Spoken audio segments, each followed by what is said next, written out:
So, ladies and gentlemen, it's an honor for the Principality of Monaco to be here in Davos in the wake of the participation of His Serene Highness Prince Albert II of Monaco at the WEF.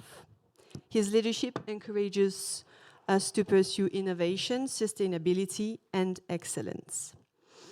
Today, we observe a day of national mourning in our country after the passing of His Excellency, the Minister of State, Didier Guillaume.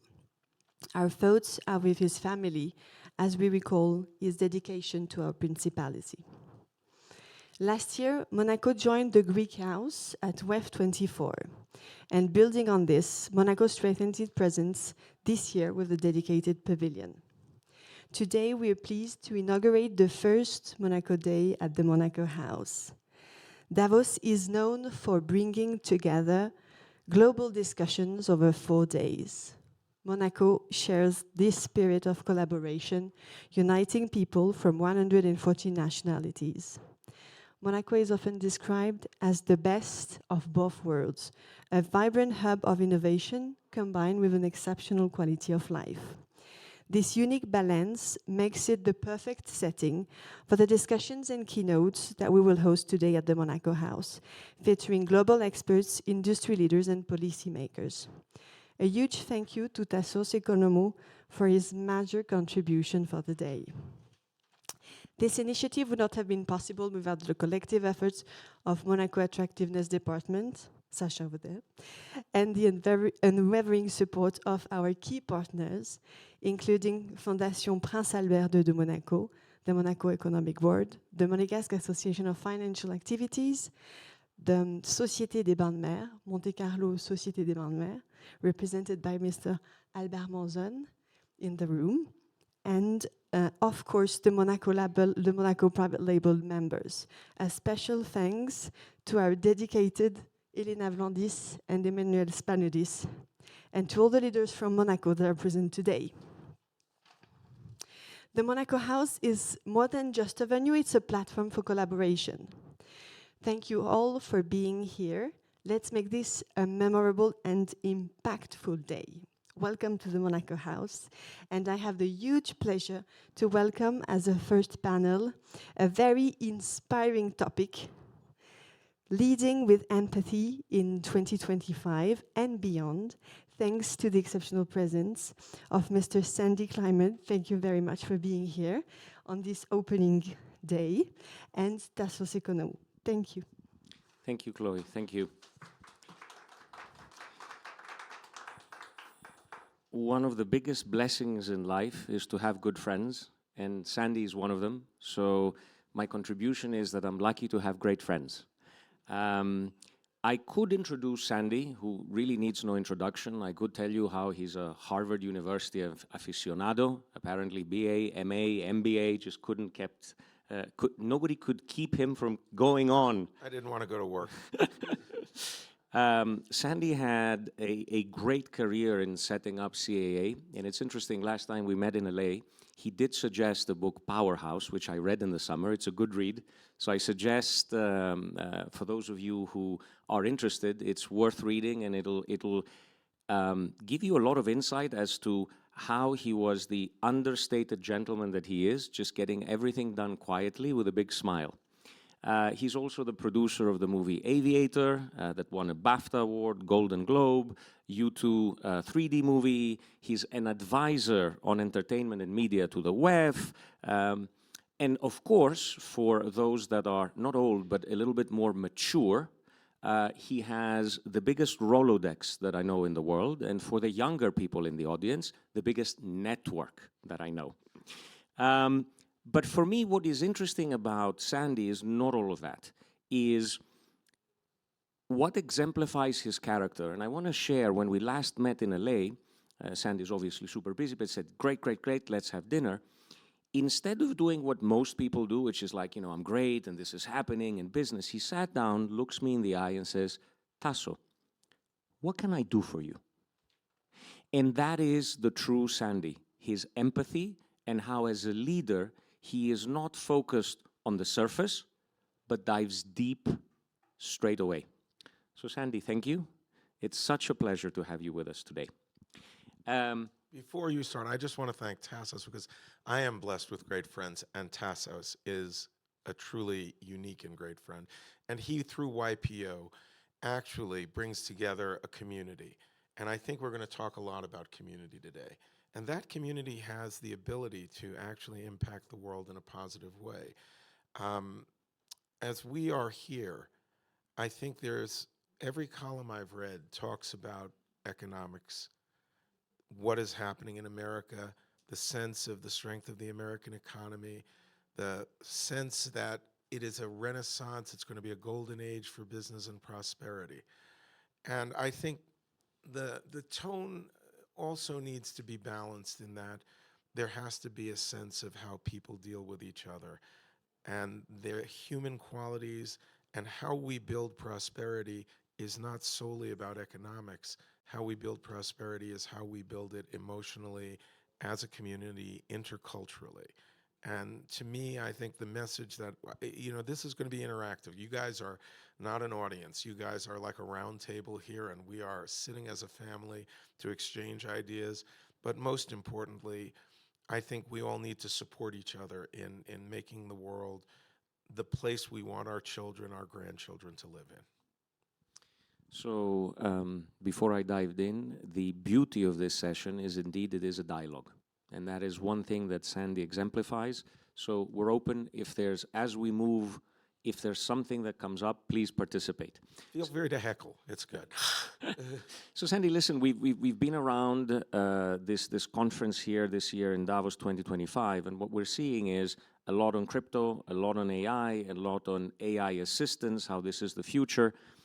How do you see empathy in a world where everything seems to be digitizing and going towards AI assistance? If you're old enough, which most people here may not be, you'll remember John Naisbitt's Megatrends. And the phrase that always stayed with me, and if you can remember anything from the things you read, is high tech, high touch. And the more you have high tech, the more you need high touch.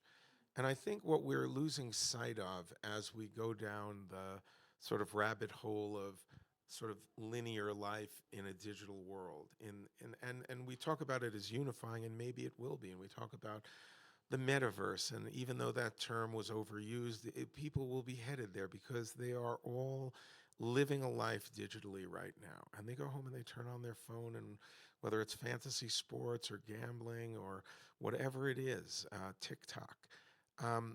But as we think about it as business people, as community members, as parents, we need to think about the ramifications of how we're leading our life. You know, the notion that schools will turn off kids' phones during the day is a noble effort, but it's not going to work. The reality is that people will go engage with what they will engage with, but we're also in an age where technology has given us tools we've never thought about.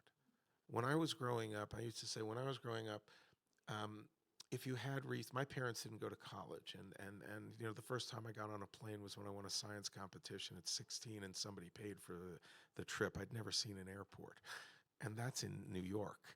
It's not like I grew up in a place where there were no airports. And I said, you know, if you had resources, you had the Encyclopedia Britannica. If you had fewer resources, you had the World Book. If you had no resources, you would go to the A&P and buy a different letter each month until you had the A&P's version of the encyclopedia. And that movies, television, and books was how you engaged with the world. And that's what brought me to Hollywood initially, because I knew that I knew everything I knew from storytelling. And today, you have here in that phone, for everyone, and we need to make sure everyone has it, access to lifelong education. And sometimes better than you can get in school and more engaged. Vinod Khosla's wife's sole charity is making sure every child has an AI tutor anywhere in the world. And what we need to inculcate is critical thinking, as well as how people are with each other, as opposed to how they are in an isolated world.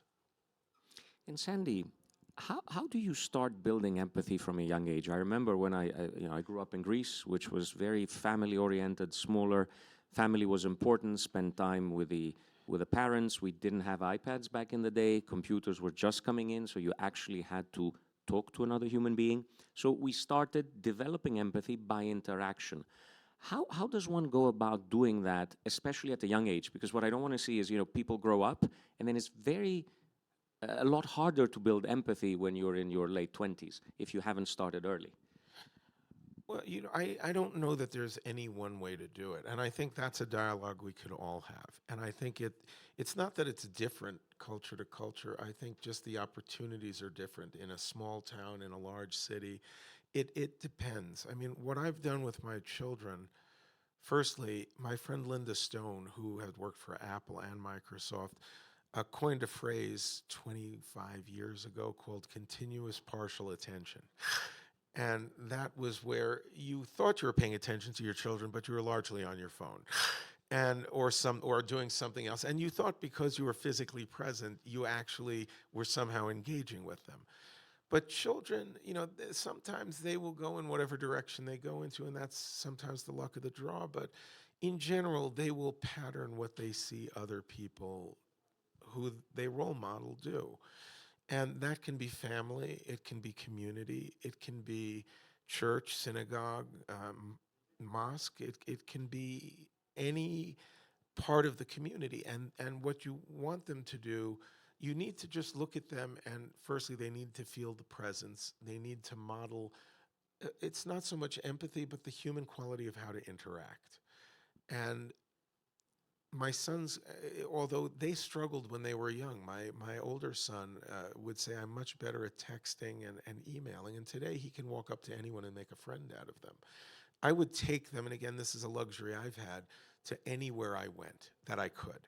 So they would go to conferences at very young ages. And I want them to meet people very different from myself so that they could see a wide range of how people live.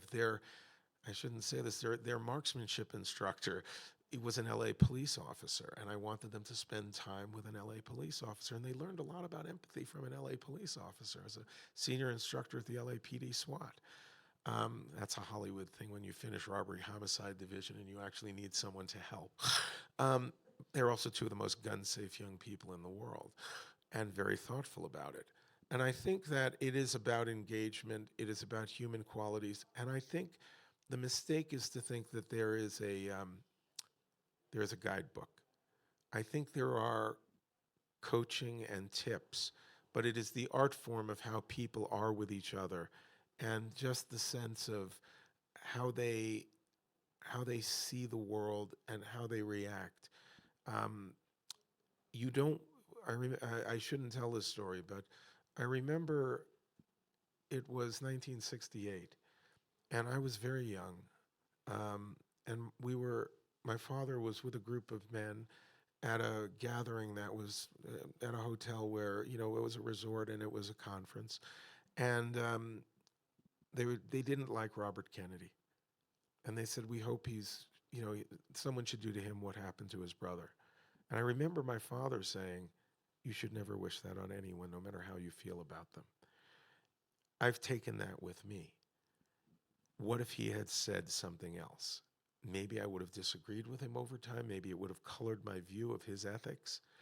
But you remember a certain number of things in your life, and that I never forgot.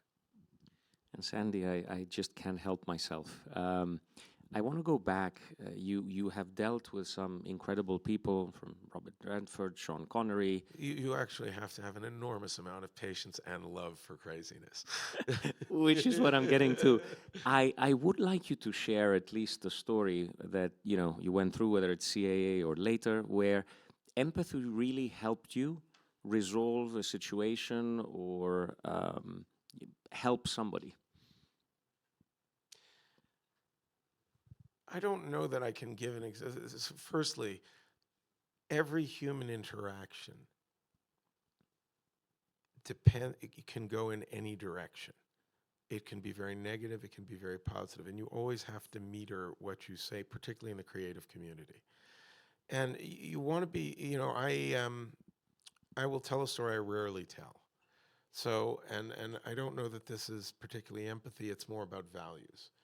So, and I actually am hoping if this is on video that people who are involved in the story don't see it. So I was at CAA and I had just signed on to CAA. It was 1986 and 1987. And the magic of the CAA in the early days, Mike Ovitz, Ron Meyer, Bill Haber. So Mike was the most powerful agent in the world at the time.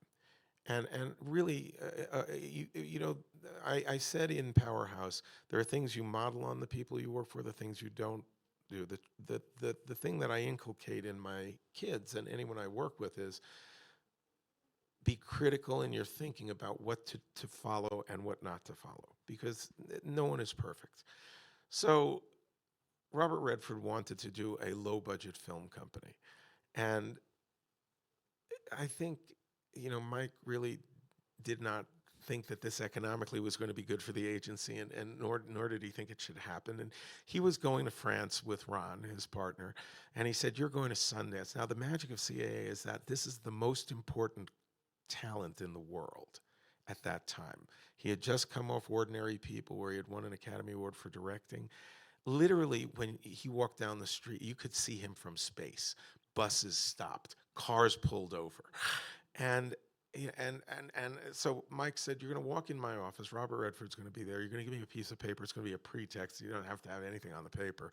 I'm going to introduce you to Redford. He's going to ignore you, and you're going to Sundance. And frankly, I hope you don't do the deal." And so now I happen to love independent film.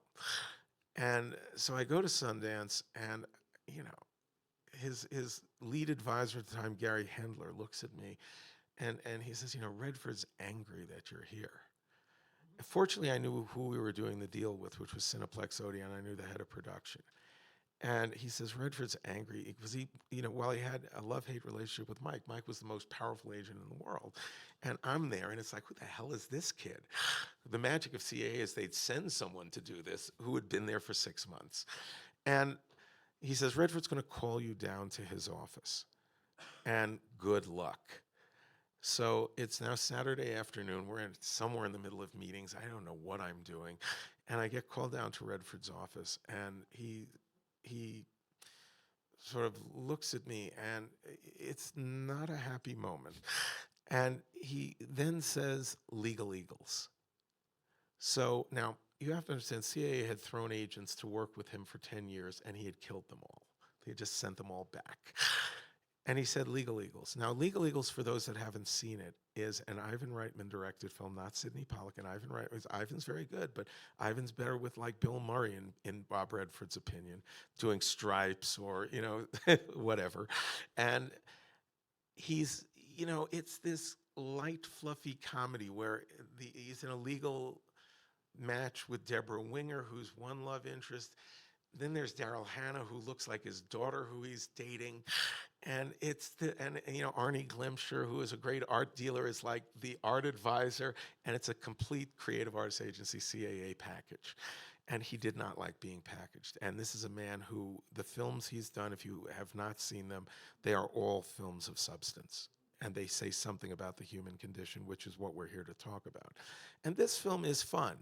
And he looks at me and goes, "Legal Eagles." Now, I made a decision then that I simply had always made for anyone I dealt with, which is an art form, which is to tell him the truth in a way he could hear it.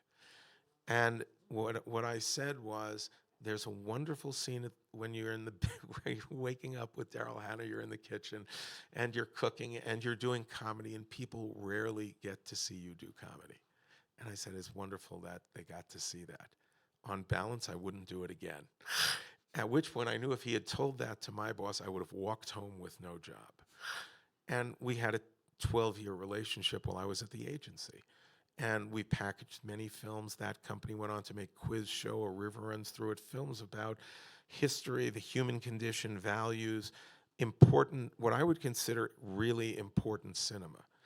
And I think the sense of empathy is when you're going to give someone constructive feedback, which is a daily need in the creative arts, you want to do it in a way that actually is thoughtful, is from the heart, and can be heard in a way so that it's not simple and dismissive. Because when I've seen that happen, you crush spirits and you want to lift spirits, because the more we give right now in this world, one of the reasons I love going to the GCC in Saudi Arabia is everyone's optimistic. And in the US, people are not so optimistic, particularly young people. We need to inspire engagement, optimism, and vision for the future. And giving people proper feedback with with an embrace that makes them feel valued, while also mentoring them, is really critical, both in business, in family, and in community. Sandy, you talked about the US, you talked about Saudi. We're here, we're in Davos, we're in a global community. Let's look at it a little bit. I want to start by touching upon something my friend Ian Bremmer calls a G0 world. You know, we had the G7, we had the G20, and what is this? This is basically countries trying to cooperate, to come together, to create, to come closer. And Ian says that, you know, it seems that at times we are heading to a G0 world, which is pretty much a beautiful and eloquent way of saying everyone for their own, right? I'm just focused on my country, I'm just focused on my community, on my whatever my universe is, and I do not take into consideration the rest. And I think there are signs of that, but on the other hand, there are so many things that unite us as opposed to differentiate us. What is your take on that? Where do you think we are, and how can we come closer as opposed to focus on our differences? Well, firstly, the world we're entering now, and I think someone on a panel yesterday said it well. We went from the agricultural world to the industrial age to the intelligent age. But what we're also on is a global platform. While the intelligence is there, really we are now in a place where the sort of the world has shrunk with transportation, the world has shrunk with communications, but the world has truly shrunk with the internet. And when you think about the fact that, look, when I started in the business and it was Hollywood was an export business. And basically, we exported American culture. Everyone all over the world watched American movies, and they thought this is the way we should all live. And it inspired filmmakers around the world to make films about their cultures. But ultimately, Hollywood, it was the soft power of America and American culture. And even in America, it was largely, you know, you saw a lot of like white people doing Anglo things, and that was that, or some, you know, form of history that was manipulated. If you look at, you know, cowboys and Indians and westerns and things like that. Where we are today is we are watching. Where we are today is we are watching Squid Games. We're watching things from every part of the world. We're building storytelling at a professional level everywhere. We're watching Turkish dramas. You know, we're watching out of Latin America some of the best television I've ever seen. And we're no longer really concerned about language. I mean, if you did a film in a foreign language when I started in the business, it would show in one theater in New York, and it might show on a good day in a theater in LA, and it'd be done. And today, you know, we are in the first step because you have subtitling, you have dubbing, all of that. And we are, you know, celebrating creativity from different cultures, and we see those cultures. And in many ways, we see the differences. In a lot of ways, we see the similarities. By the way, technology will eventually, if you look at, there's a company called Flawless AI, which I'm an advisor and investor in, which seamlessly, it's one of a couple, but it seamlessly allows the foreign language to be fully integrated into the video. And their demonstration is Saving Mr. Banks, the film about Disney with Emma Thompson and Tom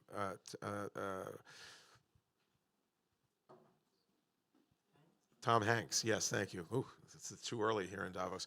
And Tom Hanks.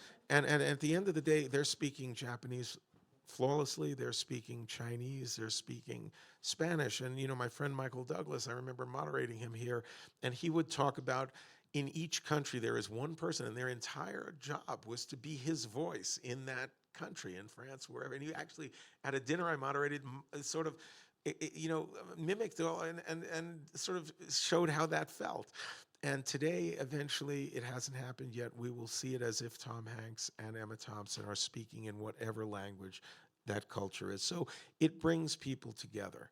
So I think on the G0 basis, I think when we thought the world was globalizing, there were always going to be differences. And when we think that we are going our soul path, we're going to find out that we are more interdependent than we thought.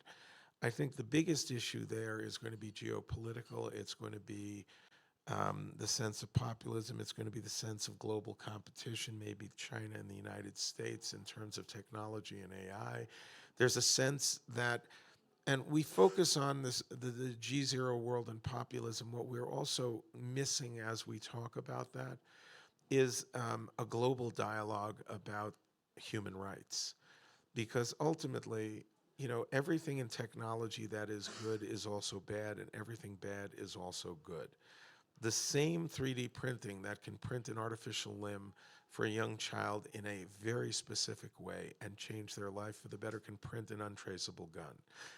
The same facial identity, facial recognition technology that can find a lost child at a resort or in an airport can also be used for political ends. And the sense of where the world is going to be somewhat defined by each culture and on a global basis, how we work through the challenges and the opportunities of technology.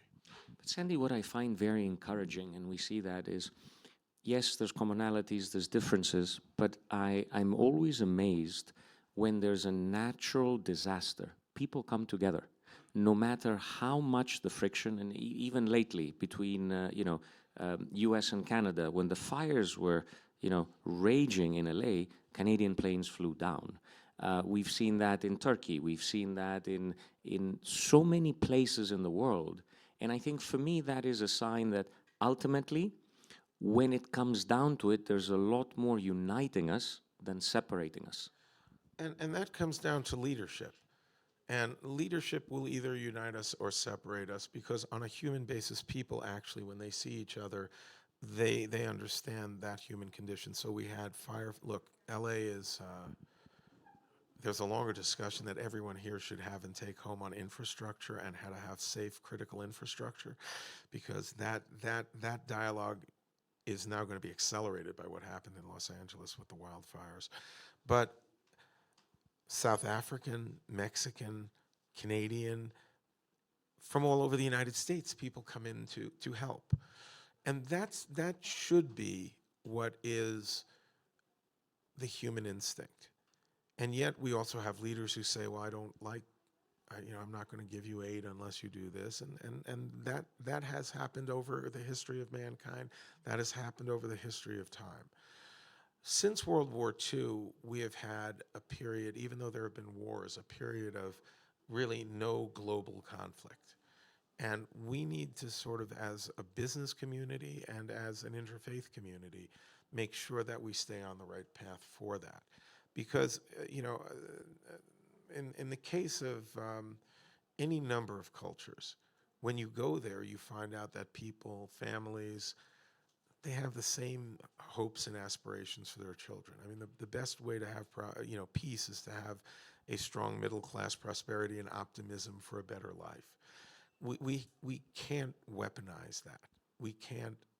We actually have to engage with understanding that stereotypes, the news media, social media, which tends to divide us, is really the enemy of the sort of quality of life we want in the world. And whether we can change that or not, I hope we can, but I'm not sure. The one thing I am sure is that the power of, first, the legacy media business and storytelling shows that people's cultures and lives, their hearts are the same. When I spoke 30 years ago at the Dubai International Film Festival, and the only reason they put me on the panel, I think, was because I flew halfway around the world as a favor to the head of culture in Dubai, was a friend. And I'm going, why am I on a panel with the Kuwait and the head of distribution or exhibition for Gulf Cinemas, for the UAE? And there were three of them. The only film they talked about that year was a film by a brilliant filmmaker from Lebanon, Nadine Labaki, who's never left Lebanon, by the way, also a great actress. And the film is Caramel. And it's 4 women in a Beirut beauty shop. And they are having the same issues that women would have anywhere in the world, but unique to their culture. And it's a beautiful film. I've given it to heads of studios. I've given it to filmmakers. And, and it's in Lebanese. And, that is what should unite us. And I think that there are forces in the world that actually want to balkanize us, turn us back into a feudal society, bullying, demeaning people, disrespecting their cultures. One of the most positive things I heard yesterday, there was a roundtable on anti-Semitism. And there is a birthright program that was initiated decades ago to send young Jewish people to understand their heritage to Israel, to understand the culture there. The new initiative is to take young people who are not Jewish and to send them to Israel to experience it. And they will come back with whatever observations they have. But we should do that all around the world. Everyone here represents both the resources and the cultural presence to create a program where, like my friend Shafiq Gabr does with his East-West dialogues in Egypt, is he takes a substantial number of Americans and sends them to Egypt, and a substantial number of young entrepreneurs that are Egyptian and sends them to the US. The Jackson School at Yale, their goal is to bring together people from all over the world so that the future leaders of these countries know each other as opposed to look at each other. Better they are alumni together as ministers of finance than they are meeting for the first time. We should make sure that everyone feels they are citizens of the world and that there is a sense of commonality and friendship so that it is going back to the theme of empathy. When you see people in their homes, with their families, with their issues in life, and always asking, what can I do to help? Or tell me about what is going on in your life. Listening is the important thing. Sandy, thank you very much. It is delightful to have these discussions with you. Should we have questions? We will, absolutely. Guys, please.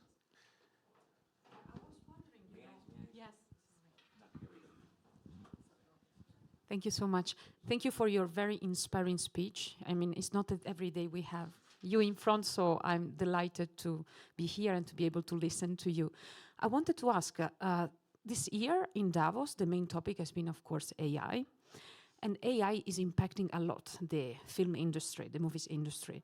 In fact, today, sometimes we hear that the possibility that some movies are entirely generated by AI. I wanted to hear your thoughts about this. If this is gonna kill the human creativity or if it is gonna enhance the human creativity, and what's the future of the film industry? The future of the film industry is we'll go for drinks. But I spoke yesterday actually to the Global Collaboration Village on the subject matter of AI and creativity, and there are many different threads, and some of them relate, to the creative arts, and some of them relate to everything. There's no way to roll back technology in terms of how it impacts jobs, and that's going to just happen. I mean, when I was Look, I mean, we don't have people carrying film canisters around anymore. There aren't even going to be shipments of DCPs, of digital files, because they're going to go through the cloud. By the way, just to be clear, when I was growing up, there was a deal that was cut. So at your age, you would never know this, I would hope, unless you were truly a student of printing, is that there was something called, cold type. Whereas basically, there were people who sat at things like typewriters, and they were typesetters for newspapers. They would go, and when you see those old movies, that's how that happened. And one day there were computers, and the union actually negotiated an exit for everyone in the union, and it disappeared overnight. And they pressed a button, and cold type went to computer printing. And we're seeing that and the thing is that the earliest technology dislocations were at the base level, really the blue collar level of the industry. And you look, I mean, I started in the business. People had like white gloves in dark rooms, and they would walk around with film strips, and they'd splice them together. That's how you edited a movie. I worked closely with Michael Mann for years as a friend, as a client, as a partner, and he was an early adopter of digital technology and editing, and it changes the whole nature of what goes on. It also changes the jobs, and people need to retrain. We're seeing that now, and the debate is because the people at the upper end of the food chain are having their lives economically impacted and dislocated by it. Now, that said, there's the creation and the aspects of creation. And what I'm going to say, unfortunately, others will disagree with, and clients will slap me around the head, or at least my friends who are filmmakers. There is workmanlike creativity, and there is the spark of inspiration and genius. And the reality is, at any level, there is a human element that is undefinable, and I don't know that it's trainable. How do you, in AI, well, we'll see with Joaquin Phoenix in Her, and we will see in Twilight Zone episodes when they don't want to leave behind the android who's they're married to. But at the end of the day, are they going to learn love, empathy, family, the sort of that magic that comes from acting, that magic that comes from the greatest writing, that magic that comes from a sense of how you inspire? Now, I think that on a creative level, we're going to have the greatest editors and prompts and tools. Nile Rodgers spoke the other day, and he said he used AI for the first time to see what it would come out with. And what happened was he got a song that actually gave him ideas. And I think we're going to get ideas. We're going to get editing. Now, I actually think that perhaps we may be able to push a button and get Harlequin romances that are as good or possibly better than some of the Harlequin romances that we read. But we're not going to get, The Aviator, Rain Man. We're not going to get true brilliance. But what we will have is, and what we need to inculcate in younger people and in those who need to think about how AI and technology is going to impact them, it's your relationship with technology and how you will use it. And it may well be, the greatest, collaborator. So think of it as a collaborator, but not the final voice. Thank you. Any other questions? I love how, Sandy, you're able to answer everything in advance and everybody's quiet. But again, what I would say, everyone here, firstly, I don't know that this happens at Davos, a small group. Go introduce yourself to each other. Go find out where you're from. Go figure out, maybe you'll make a new friend. This is what we should, this is how we build empathy. The way you build empathy is not to walk out of a room and not know who you were just with. Sandy, well said. Thank you for being with us. I look forward to welcoming you next year to continue the discussion. And we have a little something special from Monaco, so you can remember us when you're I always wanted casino chips. Even better. Next time. Thank you. That is very sweet. Thank you. All right, everybody, party on. It's Davos.